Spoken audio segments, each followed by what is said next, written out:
Brought to you by Agilus Diagnostics. Health test की बात आती है तो मैं भरोसा करता हूँ India largest diagnostics company Agilus Diagnostics. खुद को टेस्ट करते रहो। नमस्कार, आप देख रहे हैं बिस्तक। मैं हूं रजत देवगन। हफ्ते के पहले कारोबारी सत्र में बाजार का सूपड़ा साफ। इतनी जबरदस्त बिकवाली जिसका डर था वही हुआ। अंतरराष्ट्रीय संकेत ठीक थे। अमेरिकन मार्केट्स में डाउ जोन्स तो रिकॉर्ड स्तरों पर है, लेकिन हमारे मार्केट कांप रहे हैं। ऊपर से गिफ्ट निफ्टी बता रहा था 80 पॉइंट्स ऊपर जाएंगे। चलो तेज खुल भी गए। 70 पॉइंट्स का गैप अप था। एक बार 25,084 के लेवल पे ओपन होने के बाद 25,143 तक चले गए थे, लेकिन ऊपर मंदी करने वाले जमकर बैठे हुए हैं। 6 ट्रेडिंग सत्रों से संभलने नहीं दे रहे मार्केट को। बाजार ही स्टेबल नहीं है और ऐसा बेचकर गए कि 24,694 का लो लगा दिया। निफ्टी पे आज की जो क्लोजिंग है वो है 24,795। 218 पॉइंट्स की गिरावट के साथ हुआ है निफ्टी बंद। निफ्टी बैंक 983 अंकों की गिरावट के साथ 50,478 के लेवल पे हुआ है बंद। सेंसेक्स 638 अंकों की गिरावट के साथ 81,050 के लेवल के ऊपर बंद हुआ है। लेकिन भयंकर बिकवाली थी। क्यों आ रही है गिरावट? एफआईएस की बिकवाली, तगड़ी बिकवाली है। इस महीने अब तक अक्टूबर महीने में 31,000 करोड़ रुपए से ज्यादा की बिकवाली कैश मार्केट में कर गए हैं एफआईएस। और कारण चाइना के बाजार वैसे छुट्टी पे हैं, लेकिन फंड फ्लो हो रहा है चाइना में। हाँ, उनके बाजार जब खुलेंगे कल तो देखना होगा कि कैसे ये फंड फ्लो पैन आउट होता है। लेकिन जो भी ओवरसीज इंस्ट्रूमेंट्स के जरिए पैसा जा रहा है वो चाइना में जा रहा है, ऐसा लग रहा है। और हमारे मार्केट से पुल आउट हो रहा है। इजराइल और ईरान ने वैसी टेंशन बढ़ा रखी है और ऊपर से कच्चा तेल उबाल मारने लग गया है। $79 के पार निकल गया है ब्रेंट क्रूड। इसके अलावा 6 सत्रों से एक तरफा चाल, वो भी नेगेटिव। अहम सपोर्ट लेवल्स टूट चुके हैं, कोई सपोर्ट नहीं टिका। और ये अक्टूबर सीरीज ऐसी शुरू हुई है कि बाजार पे भयंकर बिकवाली हो रही है। अभी मिड कैप और स्मॉल कैप शेयर्स पे ट्रिकल डाउन इफेक्ट आज के सत्र पे देखने को मिला। Nifty mid cap select index 1.25% नीचे गिरकर बंद हुआ है। निफ्टी स्मॉल कैप 250 इंडेक्स लगभग 3.25% गिरकर बंद हुआ है। हरियाणा और जे&के में जो विधानसभा चुनाव हुए थे उसके कल नतीजे आने वाले, और एग्जिट पोल्स कोई बहुत बढ़िया पिक्चर बीजेपी के लिए नहीं दिखा रहे हैं, तो उसके कारण भी बाजार एकदम से नर्वस हो गया है। Q2 नतीजों का आगाज होगा 10 तारीख के बाद से, 10 अक्टूबर के बाद से हम देखना शुरू करेंगे बड़ी कंपनियों के नतीजे। तो बाजार में उसके चलते भी थोड़ी प्रॉफिट बुकिंग है। जिनको भी प्रॉफिट हो रहा है उन्होंने बुक किया, और थोड़ा सा ट्रेडर्स और इन्वेस्टर्स जो है वो सतर्क हो गए मौजूदा स्तरों पर। लेकिन कहीं संभलने का मौका तो मिले। निफ्टी के आज 10 शेयर्स हरे निशान में है, 40 लाल निशान में है। ब्रॉडर मार्केट्स पे देखोगे तो 384 शेयर्स आज चढ़े हैं, लेकिन 2,490 शेयर्स टूटे हैं। एक तो गिरने वालों की रफ्तार ज़्यादा, परसेंटेज के टर्म्स में भी ज़्यादा टूटते हैं, संख्या भी ज़्यादा। प्रॉब्लम ये हो रही है मार्केट में कि हर तरफ बिकवाली देखने को मिली है ऐसी मार्केट पे। तो अगर आपके पोर्टफोलियो में गिरावट देखने को मिली है, ड्रॉ डाउन है, तो प्लीज़ और प्लीज़ कमेंट सेक्शन में ज़रूर मेंशन कर दीजिए। लेकिन फिलहाल मार्केट का एक ऐसा फेज़ होता है जहाँ पर हर पोर्टफोलियो में लगभग ड्रॉ डाउन्स देखने को मिलते हैं। अगर तो पोर्टफोलियो बढ़िया चल रहा है तो बहुत बहुत मुबारक, लेकिन ज़्यादातर पोर्टफोलियोज में डेफिनेटली दबाव पड़ता हुआ नजर आया है। खासतौर से आज के सत्र में मिड कैप्स की पिटाई हुई है, स्मॉल कैप्स की पिटाई हुई है।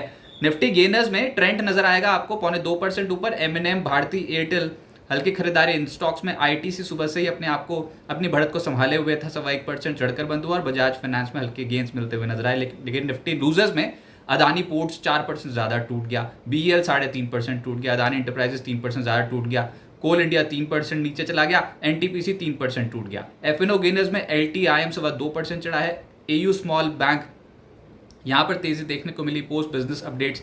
परसिस्टेंट LTTS 1.5% से 0.2% चढ़ गए। IT स्टॉक्स में आज खरीदारी थी, बाकी सब लालम लाल था मामला। एक M&M एक और स्टॉक था वायदा कारोबार पे, जहां पर गेंस मिलते हुए नजर आए। F&O लूजर्स में वोडा आइडिया की ऐसे जमकर पिटाई हुई। 9 रुपये पे आगे बताओ स्टॉक 6.5% टूटा ही आज। हिंद कॉपर 5.5% नीचे, टाटा पावर 5.5% नीचे, PFC GMR एयरपोर्ट्स 5%, 5.5% नीचे। क्वालिटी अच्छी भी हो कंपनी की, फंडामेंटल बढ़िया भी हो, लेकिन ऐसी मार्केट में टिकते नहीं शेयर्स।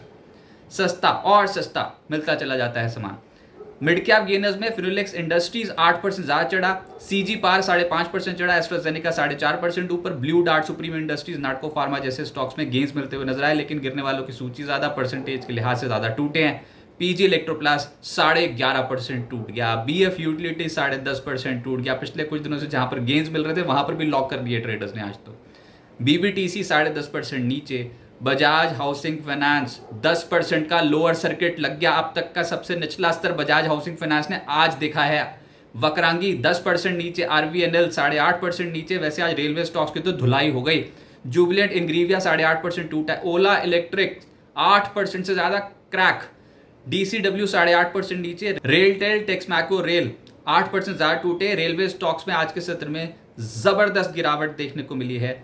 आशापुरा माइनकम सनफ्लैग, गार्डन रीच, पीसीबीएल, कहीं पर भी रिलीफ नहीं था। बहुत ही तगड़ी बिकवाली मिड कैप स्पेस में आज के सत्र में आई।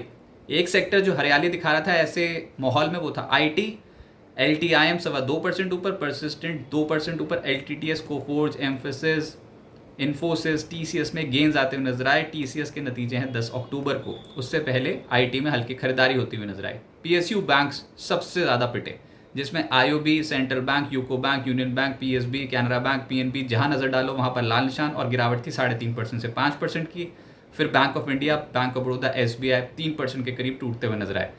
फाइनेंशियल्स में तो गिरावट थी ही अक्रॉस द स्पेस, जिसमें पीएफसी 5.5% नीचे, एलआईसी हाउसिंग आरईसी लिमिटेड 4% ज़्यादा टूटे, एसबीआई 3% नीचे, मुथूट फाइनेंस, एचडीएफसी, एएमसी 2.5% नीचे। इसके अलावा निजी क्षेत्र के बैंक जिसमें एक्सिस बैंक और एचडीएफसी बैंक 2% से 2.25% नीचे चले गए। एनर्जी स्टॉक्स का दिन ही नहीं था। टाटा पावर 5.5% टूट गया, आईओसी, कोल इंडिया 3%, 3.5% नीचे आ गया, एनटीपीसी, पावर ग्रिड, अदानी ग्रीन, इन सब स्टॉक्स में गिरावट थी। कहीं छुपने की जगह ही नहीं है, कोई ऐसा सेक्टर ही नजर नहीं आ रहा जहां पर खरीदारी हो रही हो। Adani power, ONGC, BPCL, Reliance सब स्टॉक्स नीचे है। सरकारी कंपनियां ही नीचे हैं, जिसमें सतलुज जल विद्युत निगम 6.5% नीचे, एनएलसी इंडिया, कोचे शिपयार्ड, ऑयल इंडिया, बीईएल 3.5% से 5% लुढ़क गए, Coal India, NTPC, Power Grid, NHPC, ONGC सब स्टॉक्स नीचे हैं। मेटल्स पिछले कुछ दिनों से संभले हुए थे, चाइना के स्टिमुलस बहाना था, लेकिन आज सरेंडर कर गए। हिंद कॉपर 5.5% टूट गया, स्टील अथॉरिटी 5% नीचे आ गया, वेल्सपन कॉप, हिंद जिंक, एनएमडीसी, जेएसएल, नाल्को, हिंडाल्को, जेएसपीएल सब नीचे। क्यों हुआ ये?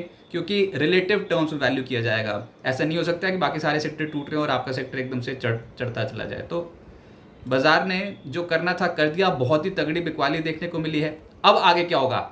देखिए, हरियाणा और जे.एंड.के असेंबली इलेक्शंस के नतीजे अब कल आ जाएंगे, और कोई बहुत बढ़िया पिक्चर बीजेपी के लिए है नहीं। एग्जिट पोल्स में साफ सामने निकल के आ रहा है, तो बाजार इसके चलते भी एकदम से नर्वस हो गया है। ऊपर से कल चीन के बाजार एक लंबी छुट्टी के बाद लौट रहे हैं। अभी तक तो हम यही समझ रहे हैं कि चीन में फंड फ्लो बहुत ही सॉलिड देखने को मिल रहा है। एफआईएस का भारतीय बाजारों से और अन्य इमर्जिंग मार्केट से एफआईएस पैसा निकाल रहे हैं, चाइना में डाल रहे हैं। लेकिन आप चाइनीज़ इकॉनमी के ऊपर कितना भरोसा करते हो अब पता लगेगा जब उनके मार्केट यहाँ पर खुलेंगे। देखते हैं, कल सुबह सुबह नज़र ही जाएगी शंघाई पे क्या करता है शंघाई। तो एक तो ये बहुत इंपॉर्टेंट ट्रिगर है कि चाइनीज़ मार्केट कैसे प्रदर्शन करते हैं। इंडियन मार्केट्स में तो 6 सत्रों से बैंड बजी पड़ी है। 9 अक्टूबर को आरबीआई की पॉलिसी आनी, आज से एमपीसी की बैठक शुरू हो गई है। अब हमारे यहाँ पर आरबीआई गवर्नर क्या अभी रेट कट करते हैं या फिर आने वाले समय के लिए कोई गाइडेंस देते हैं, बताते हैं कि कब वो रेट कटौती शुरू करेंगे और करने की ज़रूरत है भी कि नहीं, इसके ऊपर बहुत क्लोजली बाजार इसके ऊपर रिएक्ट करेगा। आज 24,950 के लेवल के नीचे जैसे ही गए थे, 24,950 के लेवल के नीचे जैसे ही गए, वैसे ही बुल्स ने अपनी पकड़ छोड़ दी। मंदी करने वाले हावी हो गए, कॉल राइटर्स डोमिनेट कर रहे थे, और आज तो जब उछाल आया तब एकदम से हार्ड साइड पे रेजिस्टेंस लेवल्स के आसपास बेचकर चलने वालों ने बहुत पैसा बनाया। तो सेल ऑन राइज की मार्केट साफ तौर पे पता लग रही थी। बाजार बहुत बिखर गया था। निफ्टी पर 24,700 के करीब इंपॉर्टेंट सपोर्ट है, ये आज भी प्रूफ हो गया। यहां तक गए थे, फिर एक पुल बैक आया, और सितंबर में भी 24,753 के लेवल से बाउंस बैक दिखाया था मार्केट ने। तो ये लेवल्स अगर होल्ड कर गए तो कमाल हो सकता है, लेकिन आज ये लेवल टेस्ट हुए हैं। कल उछाल आ सकता है, क्योंकि एक तरफा तो नहीं ना बिकवाली होती, लेकिन वो उछाल इंट्राडे में नहीं टिकता, इंट्राडे में ही हायर लेवल्स पे ले जाकर पटक देते हैं। प्रॉब्लम ये है मार्केट की। कल इंपॉर्टेंट दिन है, तो देखते हैं कि अब निचले स्तरों से अगर पुल बैक आया तो क्या वो सस्टेन होगा कि नहीं। लेकिन ऊपर फिर से बिकवाली होने की संभावना ज़्यादा है। 25,050, 25,100 का स्तर इतना आसानी से टूटेगा नहीं हायर एंड पे, क्योंकि 25,054 के आसपास 50 दिन की औसत भी निकल के आती है। ऑब्वियसली Q2 नतीजों का इम्पैक्ट देखने को मिलेगा। बाजार उससे पहले हल्का हो गया है। 10 अक्टूबर को टीसीएस के नतीजे आने वाले हैं, लेकिन ओवरऑल जिस तरीके की एफआईएस की सेलिंग थी ना, एक तो उसने मूड ख़राब कर रखा है। अंतर्राष्ट्रीय बाजारों में कच्चा तेल इस पर पैनी नज़र है ही। इजराइल और ईरान से जुड़ी कोई भी खबर बहुत बड़ा असर डाल सकती है। और कल सुबह सुबह मॉर्निंग ट्रेड पे देखेंगे कि चाइनीज़ मार्केट किस तरीके से प्रदर्शन करते हैं। लेकिन आज बाजार ओवरडन हो गया, ये बात तो समझ में आ रही थी। अब आरबीआई की पॉलिसी से पहले आप 24,700 के आसपास रुक जाते हो या फिर यहाँ से और करेक्ट होते हो, ये तो समय बताएगा। लेकिन ये मौका बहुत बढ़िया है रिजल्ट सीजन से पहले। बहुत सारे ऐसे स्टॉक्स, हाई क्वालिटी स्टॉक्स एकदम से बाजार की गिरावट के साथ साथ निपट लिए, नीचे चले गए हैं। तो सिस्टमैटिकली अगर इन्वेस्टमेंट करना चाहें, चाहे म्यूचुअल फंड में करें, इंडेक्स फंड में करें, ईटीएफ्स में करें, या फिर कोई अच्छी क्वालिटी का स्टॉक अपने पोर्टफोलियो में ऐड करना चाहें, तो इन लेवल्स पे अच्छा मौका है। अगर यहाँ से और 300-400 पॉइंट्स की गिरावट आ जाती है तो फिर तो बहुत ही बढ़िया मौका मिल जाएगा। लेकिन बाजार ने जो 24,700 24,750 का स्तर टेस्ट करना था वो आज किया है। अब देखते हैं पुल बैक मिलता है कि नहीं, लेकिन कोई बहुत बड़ी तेज़ी की उम्मीद ना करें। अभी फ़िलहाल स्टेबल होना बाज़ार का बचा हुआ है। जब तक बाज़ार ही स्टेबल नहीं होता तो शेयर्स की हालत तो टाइट ही रहने वाली है। देखते हैं, एक तो कल ये हरियाणा और JNK असेंबली इलेक्शंस के जो रिजल्ट्स हैं वो इम्पैक्ट बहुत तगड़ा पड़ेगा मार्केट में। बिस्तक आपके लिए लाया है प्रीमियम मेंबरशिप प्रोग्राम, जहां आपको मिलेंगे कई सारे फायदे, जिनमें मार्केट न्यूज़लेटर, लाइव चैट पर आपके सवालों के सबसे पहले जवाब, मार्केट आउटलुक, वीकेंड पर मार्केट स्कैन, एंकर्स के साथ चैट और भी बहुत कुछ। इस प्रीमियम सब्सक्रिप्शन में 3 तरह के प्लान्स हैं, सिल्वर, गोल्ड और प्लैटिनम, जिनकी शुरुआत मात्र 159 रुपए महीने से होती है। इससे जुड़ना भी बेहद आसान है। बिस्तक के YouTube चैनल पर जाएं, ज्वाइन बटन पर क्लिक करें और अपना प्लान सिलेक्ट करें। बस बन गए आप हमारे प्रीमियम मेंबर।